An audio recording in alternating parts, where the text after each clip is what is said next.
When our fear center is set off, one of the things it wants to do is resist. Its job is to slow us down so that we don't rush into change. Well, COVID was a change that came hard and fast, and the rules changing keeps coming hard and fast.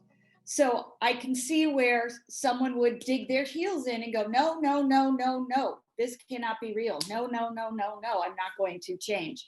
So helping our fear center stay calm is in the best interest of all of us. So when we're seeing the extremes, just take a moment and say, and what's in the middle? What can I do to contribute something to get to that middle? It doesn't have to be the exact middle. So here's some questions to consider when you're having to make changes, especially during this COVID time. So I've been doing work with several different organizations that have congregate living. And sometimes we had to make changes, like they couldn't share rooms anymore. So as we were making those decisions in these nursing homes and long care facilities and developmental centers, we looked at, one, how do I connect this change directly to safety? So that was the first thing we set up.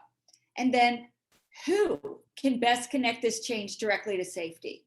So if I'm looking at two roommates and one of them has dementia and the other one doesn't, which one's going to be able to connect it with safety better?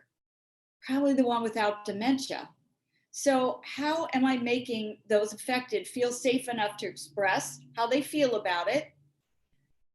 So which of these two am I going to choose to move? I'm probably going to move the one without dementia because she's got the most ability to adjust. And as I'm making that decision, how do I help her and her family who don't want her moved to feel safe enough to say, we don't like this? And how can I help them feel heard? One of the things that helped us a lot was highlighting that the less language you have, the more your brain has to use action to show how you're feeling. So if I were to move the person with dementia, she has the least ability to adjust and the least ability to communicate her confusion and fear, which means we will get the most aggressive response, most physically aggressive response, because she has the least language, which was the exact opposite of how they went in. When they went in with, oh, she won't even notice. We'll just move the people with dementia first because they won't even notice. They may not notice in the moment, but after the first 2 or 3 got moved, they noticed a huge increase in aggression in those individuals. So the lower regions of their brain notice, and the lower regions of their brain make sense by acting on the world, not thinking about it or talking about it, because that's the part impacted by the dementia. So when we shifted it, we got much better outcomes, and it was safer for the staff, for the individuals, and then that helped the families feel safer about their people being in that facility. So the other thing we did is we led with safety. How is this keeping the person you serve safe on a variety of levels? So leading with safety calms the fear center, which we have to do to get that thinking brain online. And then we always directed, where do you go with your questions? And then we directed the people they were going to, that we told them, hey, they're going to be coming to you, we're directing them your way. If you don't know the answer, say, I will find that out for you. Do you notice I didn't lead with, I don't know, I'll find that out for you? That sets off the fear center. You lead with what you're going to do to help the fear center stay calm. I will find that out for you. And then if they know who they're going to ask or what they're going to do, I'm going to look that up on da-da-da, or I'm going to call my representative at the state and find out more about this. The more detail you can give them about how you're getting the information, the more helpful that's going to be. And we had to do that with the staff too. So we're like, if we don't give the staff people inside the organization to go to with questions, they're going to go outside the organization. And in the middle of a pandemic, you don't need your nursing home staff or other congregate living staff complaining to their neighbors about how disorganized things are in the nursing home. So literally, they will feel more organized if you give them direct answers and let them know where to go with their questions and where to go with their complaints. So it's not to shut them down, it's to literally take care of your business in an organized manner. It actually creates the organization that you need for them to not have the need to go out and say, this is really disorganized. And then finally, close with a gratitude. Be grateful for the person who moved, who had to move, even though they didn't have a choice. Be grateful to their family. Be grateful to the staff who had to do the moving and put up with all the frustrated people and family members. And this gratitude actually releases oxytocin and drives people, doesn't encourage, it drives them to work cooperatively, even if they don't want to. That's the beauty of oxytocin. And those lovely words your mom taught you, please, thank you, you're welcome. All of those lovely words, I'm sorry, excuse me, those words release oxytocin. Thank you, Lou Cozolino, for that, pulling that research together. I think he has it in his book, The Neuroscience of Attachment, and possibly in the neuroscience of psychotherapy as well. I think he also has it in the neuroscience of education. Anyway, so what's this reflect and honor and connect? Let's do that for unneeded change. So how am I making those affected feel safe enough to express how they feel? Because they need to get that out, and you'd rather them get it out with you than all over the place. And then when they share their feelings, how do I help them feel heard? Because I can't change what they don't like, but I can help them feel heard in that moment. So reflect, wow, you're having a strong feeling, or this is having a big impact on you, was one of the ones we used frequently because it was having a big impact. This is having a big impact on your family. You can't see your loved one. You're hearing your loved one has to go to a new room. You know, this is having a big impact on you. And then thank them for letting you know how important this is.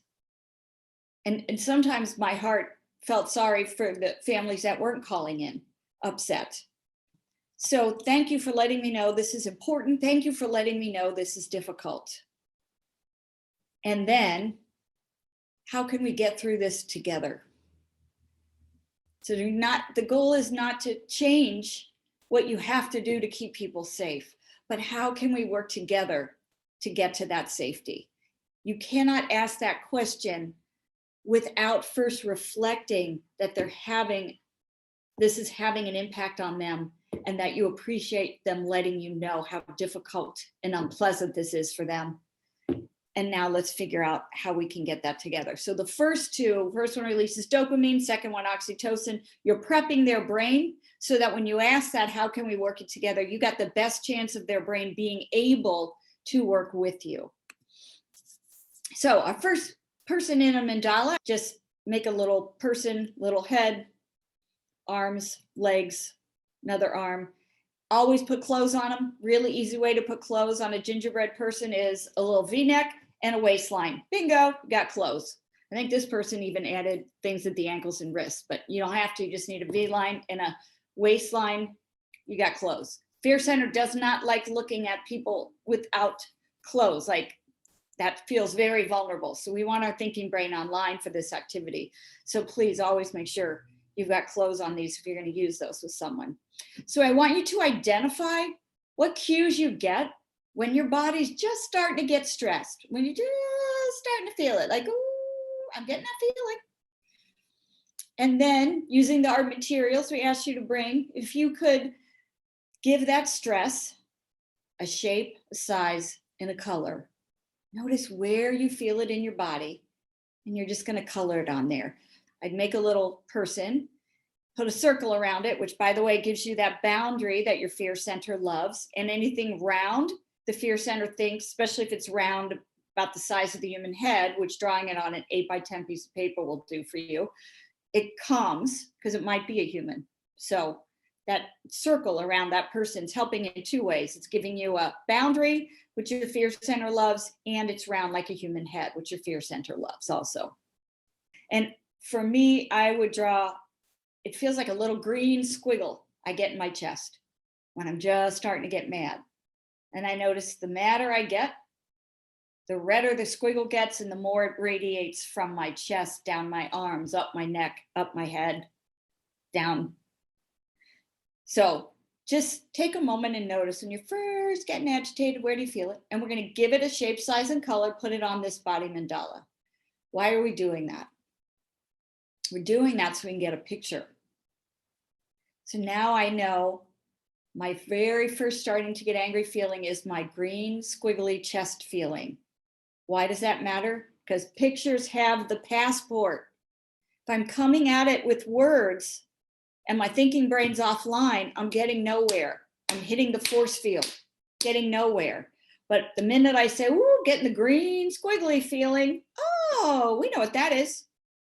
Everything comes together. Really important. Just starting to get the green squiggly chest feeling. Just starting. Yes, green squiggly chest feeling. So what is yours? Take a moment, notice that. And I'm going to invite you to now or later, just draw it, because then you actually will have a picture for it as well. And it's not about the artisticness, it's about placing it where you feel it in your body.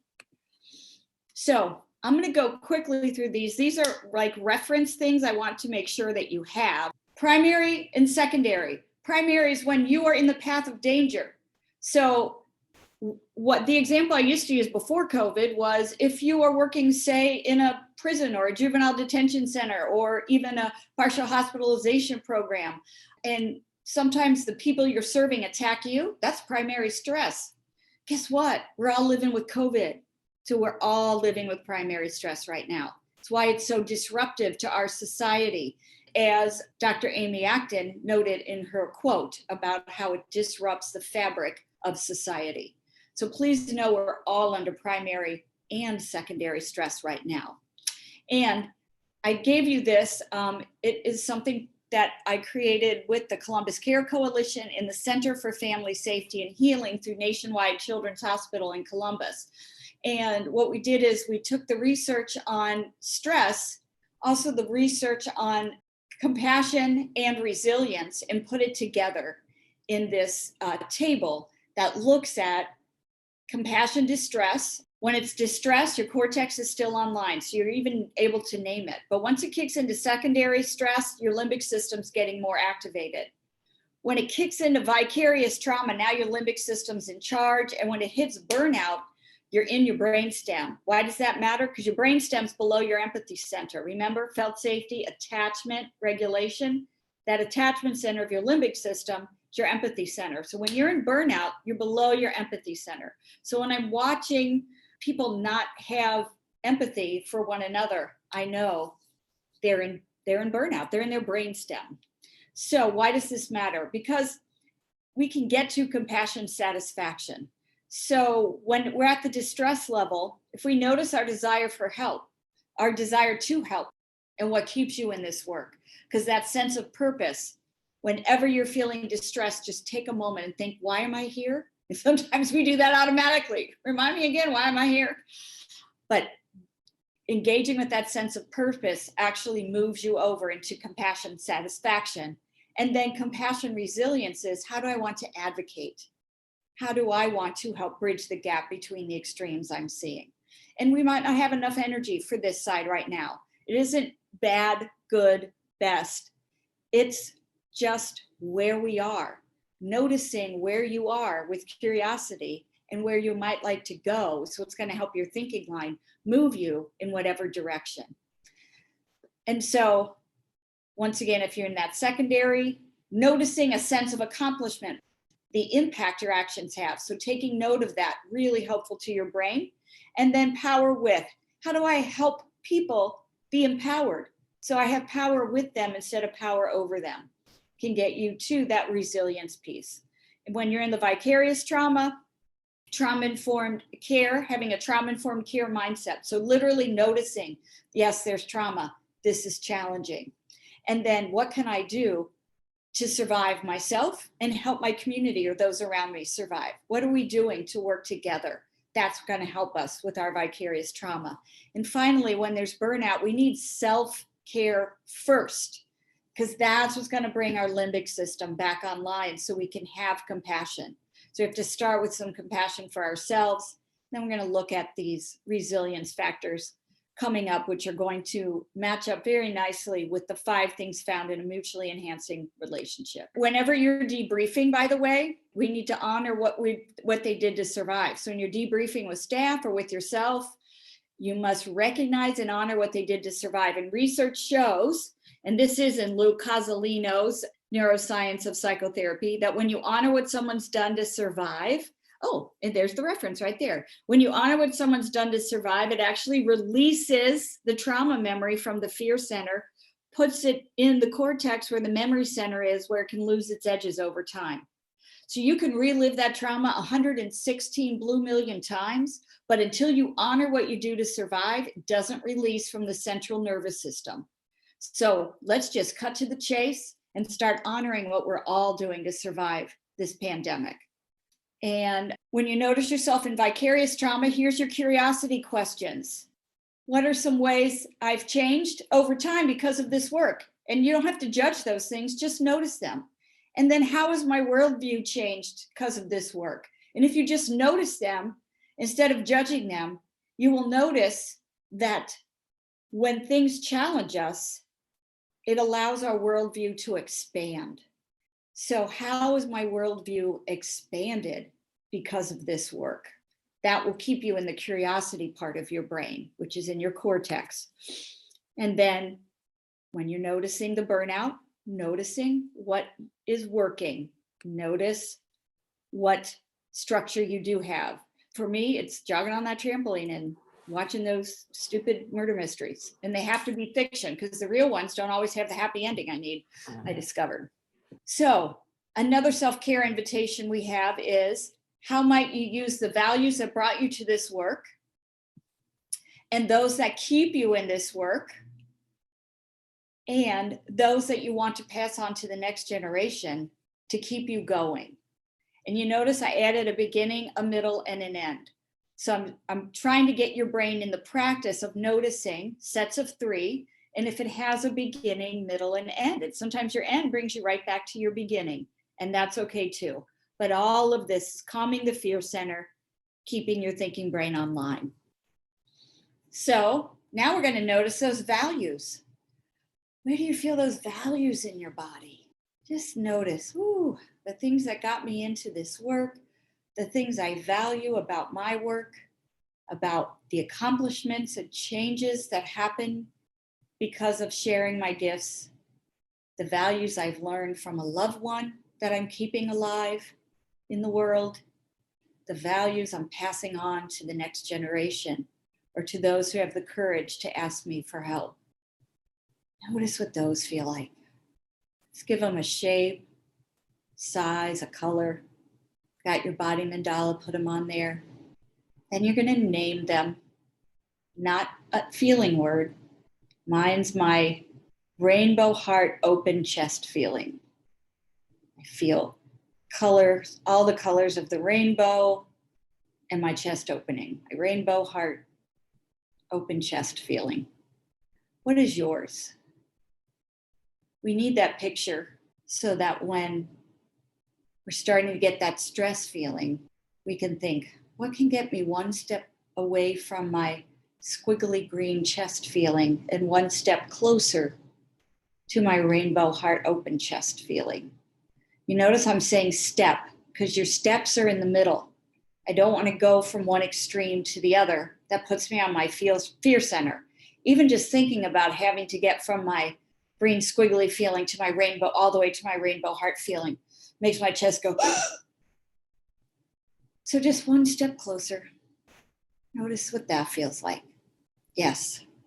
And if you're going to have holidays with relatives, notice what gets me one step away from my griggly green feeling that turns into my red fist feeling that makes me throw mashed potatoes at my cousin, not Brian, a different cousin.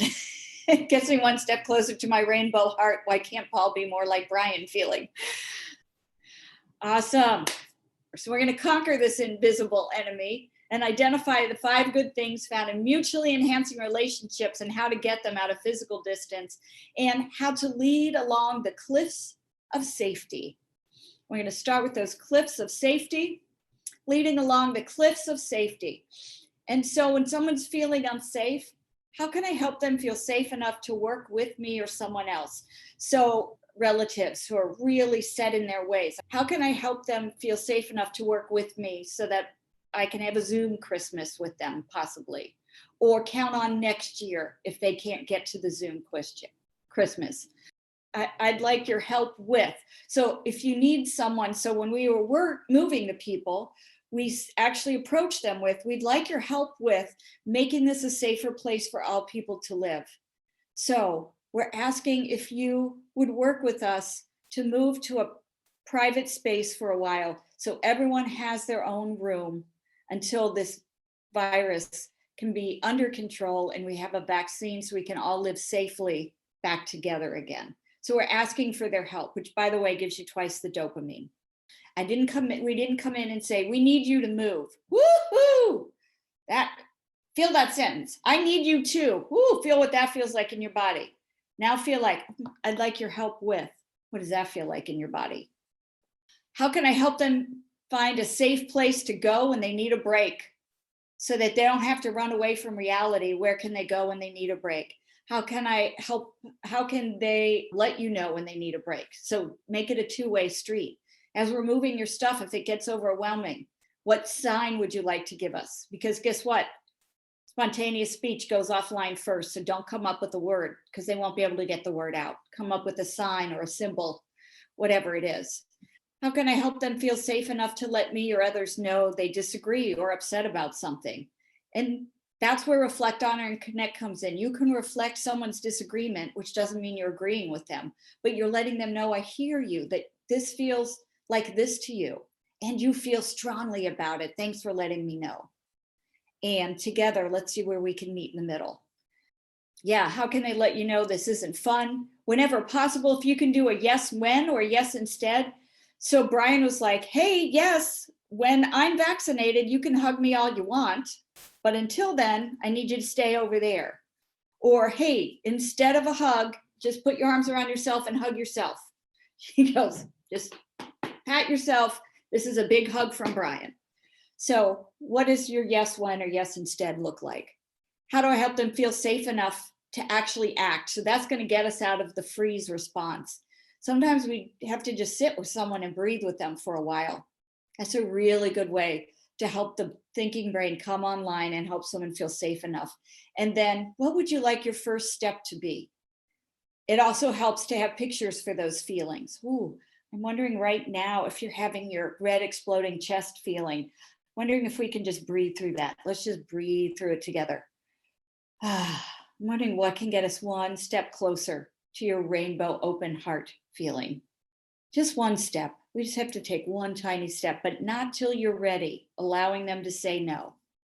And how do I make sure they're not just submitting? So notice, what does submit look like in my person so I can distinguish that? What does submit look like in you so that you know when you're just submitting? Sometimes we call it picking our battles, but when you're picking your battles, your thinking brain's online. So it's actually more of a choice then, and it doesn't feel like you're going to have to kick into fight afterwards. But when you just give up, now you're in submit. And guess what? As soon as you get enough energy, you're going to be fighting someone, even if it's not the person you submitted to. And in fact, usually it's not the person, it's usually the safest person in your life. How can I remember that being bored sets off a fear response in all of us? In all of us. So when you're bored, a part of your brain kicks on that they've named the default mode network. Why? Because it's literally what your brain defaults to when you're bored. It has only two cycles, worry and creativity. Isn't that interesting? And the default mode network, which kicks on when you're bored, can only see the past and the future, does not experience the present moment. So why? Because when you're worried, you're looking at what happened in the past and you're trying to avoid it in the future. So that's the other reason I started with your purpose, because research has shown that when you find yourself worrying, if you can refocus on purpose, your default mode network will move into creativity from worry. You may have to shift several times, but oh yeah, what's my purpose? What do I want to pass on to the next generation? Whose legacy am I keeping alive? All of that can get you back into the default mode network, but in your creative part of it instead of your worry part. And always giving someone something to do while they're waiting. And thank you, Brian, for reminding me of that, my cousin. That's why I have all this wonderful Christmas woodworking, because as he's missing his family, he's making woodworking for his family members. Because he's the last, he's the last person anyone's going to invite anywhere, because he's the first responder. And he's going to be the last person to accept the invitation because he's the first responder. Hopefully, this also means he'll be the first to get the vaccine. So we're all praying that that includes firefighters and police officers and EMTs. So what are these 5 good things you can find in a mutually enhancing relationship? Thank you, Jean Baker Miller, who first came up with these in the 1970s, and research keeps proving them over and over again. The first thing you get is zest. It gives you energy. So it takes you out of that free submit, gives you energy. It also gives you clarity, which means your thinking brain's online, helps you think more clearly. It also gives you an increased sense of self-worth. It lets you know and feel that you have value. And all of that helps you be more creative and more productive. And I jokingly say, although the research is true on this, it can also happen in the other direction. Sometimes when you're working with someone and having lots of creativity and productivity, you get very close. So if you notice you're falling in love with the coworker that you're working on a project with, don't ruin your marriage over it. Please know that neuroscience is showing you that creativity and productivity actually feeds the part of our brain that allows us to attach with oxytocin to those around us. So you may develop a really good friendship, but you really don't need to leave your marriage over a really good, productive, creative project you're succeeding with someone at work for. And then a desire for more connection. So it actually makes you want to connect more, not less. So how can we, some ways we can do this and stay socially distant? Work with others to keep things fresh, new, and exciting, finding creative ways to do things, finding ways to connect around our interests. So I found a free dance class online. I'm like, oh my God, I love dancing and I haven't danced in years. So exciting. Finding ways to connect with others' interests. And that may expand your level of interest. So even one of my clients loves to crochet and I haven't crocheted in a long time. So she's reminding me how to crochet, and it's so exciting watching her teach someone and get excited about it that I'm now enjoying it. Again, engage diversity as a resource. So our differences of opinions actually are a resource. I often think of the elephant analogy of all these different people have a different part of the elephant, and they're all either blindfolded or in some ways can't see the elephant. And so, gosh, the person who's holding onto the tail thinks it's, a tiny, thin little thing like a worm. The person who's holding onto the trunk's like, what are you talking about? It's like big and fat like a snake. Another person's got their hand on the side. What are you talking about? It's like a giant wall. Another one's got its hand on its leg. Are you kidding me? It's like a tree trunk. We got to put all that together to get the elephant. So when we look at diversity, even opinions we're not so favorable with, as a resource, now that's different than hate speech, diversity as a resource, we can actually come to solutions together. And then challenging yourself and others to creatively take on new challenges. How do we give instructions? Connect all of our instructions descriptively and with safety whenever possible. Connect our praise descriptively, describe what you're seeing, connect it with safety, and together explore what do we know, what do we not know, and where can we get our answers? And what can we do while we're waiting for the answers? This is so important. This is the key to frustration tolerance. And you can find the research to that in my references under Jaeger and Jaeger. Something, executive function and child development is the name of the book. But it's not just for children. Anyone who needs to learn frustration tolerance, if you can help them figure out what to do while they're waiting, that is the key to frustration tolerance. Sense of self-worth. How do I help everyone feel valued? Because when you do that, you get a sense of value. So noticing how you helped others, the impact gives you a sense of value. Highlighting the positive impact of other people's actions still gives you a sense of value. Our brain is so tied into being social creatures, as someone said. And then remind each other of our united efforts, because teamwork is one of the greatest gifts we can give our fear center. And then how do we want to be creative during this time? Let's break tasks down into small pieces and celebrate the successes along the way. So the 5 good things are going to meet the 5 resilience factors. So this creativity and productivity is like agency. And by agency, I mean voice and choice, the ability to affect change in your world. Self-worth, like self-esteem, that's a pretty easy one. Clarity, external supports. Notice who are your supports and how do you keep a sense of them with you? That's going to help you think more clearly throughout the day. You may be doing it already automatically. And then a desire for more connection. To what groups do I belong? And then finally, zest. Who are my safe, positive adults? So even when we love children, we need some adult time as well. So how am I getting that? If I'm getting only adult time, how do I get some time with kids? Balancing that. This is your 5 good things grid, so that as I go through these interventions, you can be picking out which ones are of interest to you to build your 5 good things. So let's break them on down. Creativity and productivity is most powerfully achieved and feels the most satisfying through teamwork, and that's going to build agency as well. And why? Because whether we like it or not, we are all in this together, which sadly the pandemic really is bringing that point home. So one of the quickest ways to calm the fear center around this is to recognize that we're all having a difficult time right now, and all of our productivity is naturally reduced. So just start with lower expectations. The brain needs a break right now. It doesn't mean we're not going to work together. And in fact, once we've given the brain the break, saying, guess what, we're all stressed. It's hard to be productive. How are we going to work together during this time of stress? That power with instead of power over. And then just take a moment and think about the last time you had power with someone, or recent time. It doesn't have to be the last time. And what did you all accomplish?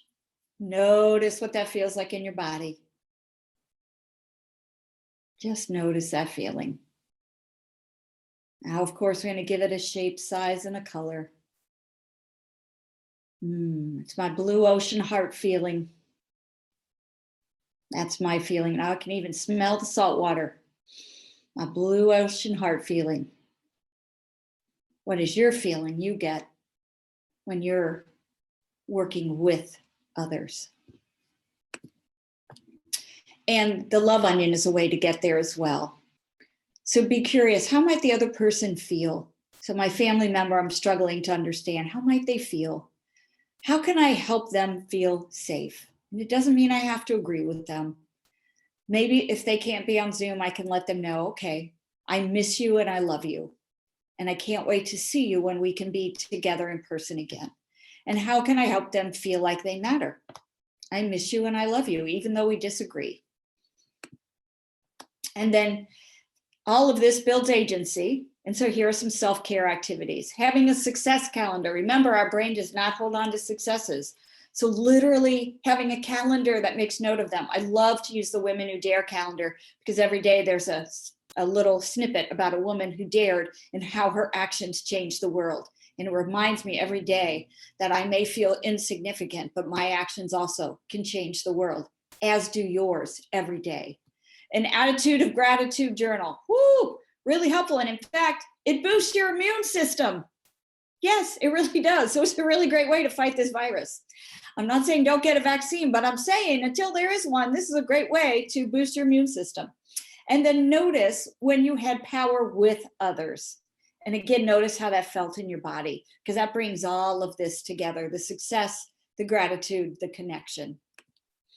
And then zest, that energy and excitement. This gives us patience and perseverance.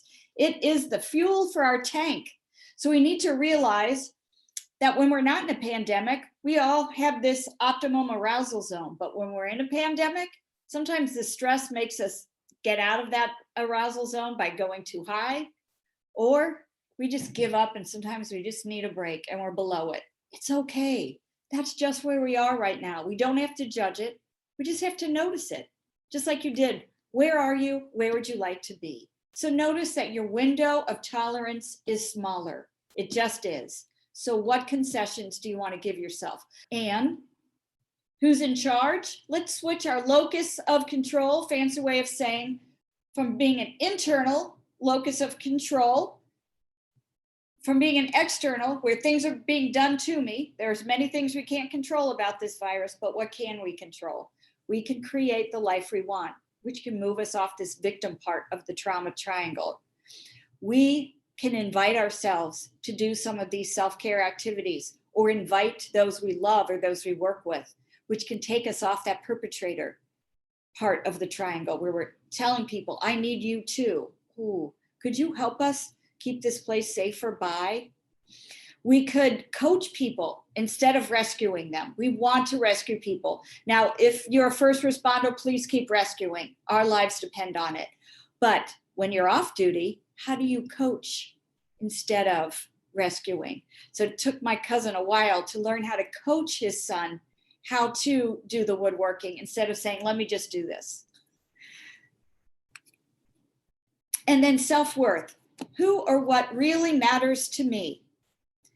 That's our sense of self. Who and what remind me that I matter? That's your sense of self-worth. And how do I show others that they matter? That's my sense of self-efficacy.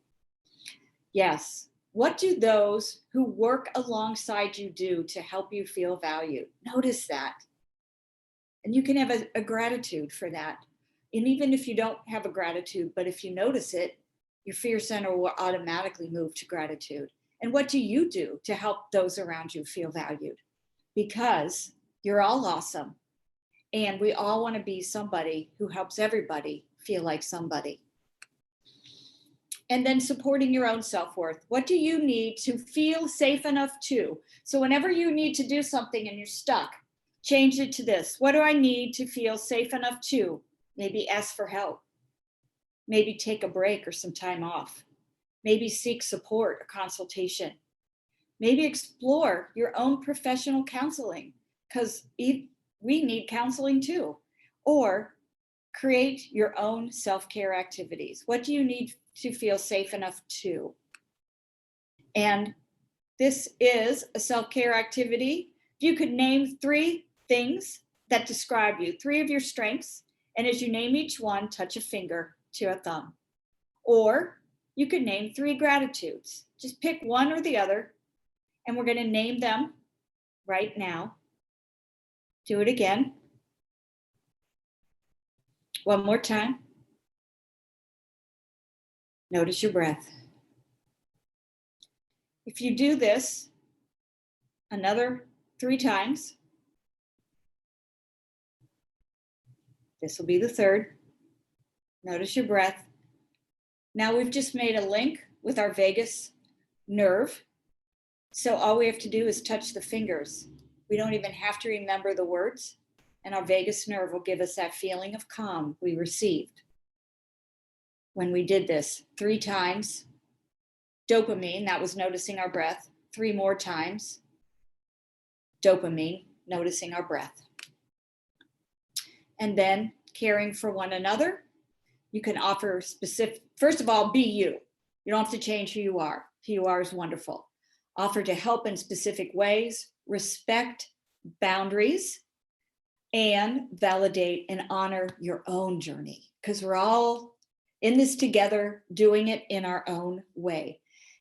Clarity is going to be how we're going to support and have a sense of how do we keep a sense of those who support us with us. And that's a great gift you can teach younger people or people you serve.